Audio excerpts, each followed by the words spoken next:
Welcome to today's Food for Thought. Our theme for today is I know.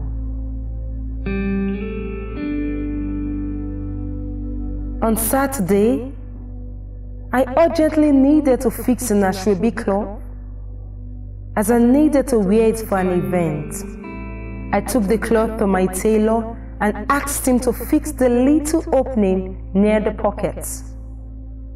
The man turned the cloth inside out and then began to tear the pocket with his hands. My mouth threw open in embarrassment and I blurted, "I said you should sew, not tear." I then shouted, "You are tearing my cloth, oh." But he calmly replied, "I know." Those two words sank into me like a heavy stone sinks in water. I couldn't talk again. He's the tailor, I thought, and I'm just a customer. Even though I couldn't relate tearing my dress with sewing it up, but the tailor says, I know. And he eventually got what I wanted. God says, I know concerning your affairs. He hears your complaints. When you are saying, my marriage is over, God says, I know. I have just been jilted. And he says, I know. I have no money to pay my children's school fees. I know. I was rejected at the embassy again. I know. I have no money to cater for my needs. I know.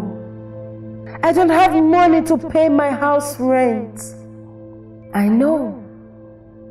My employer has not paid my salary. I know. Price of petrol has gone up. How do I cope? I know. How do I get another job?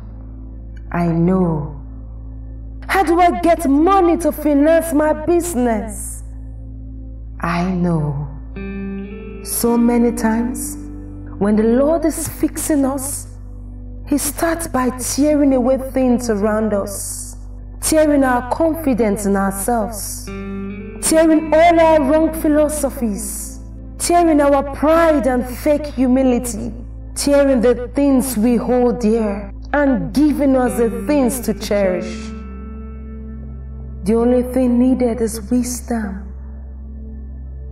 Wisdom to know when it is the Lord and when it isn't the Lord. The devil tears to kill. God tears to fix. God tears the old to give you something new and good. God's fire refines His own. God's steering process yields the peaceable fruit of righteousness. So in reality, God tears no man. He only makes. We call it tearing, He calls it making. We call it breaking, He calls it building. He knows you have need even before you ask. That's why when we complain, He responds with, I know. For I know the thoughts that I have towards you, saith the Lord. Thoughts of good and not of evil, to give you an expected end. Jeremiah chapter 29 verse 11. Trust the refining work of God. Thanks for listening.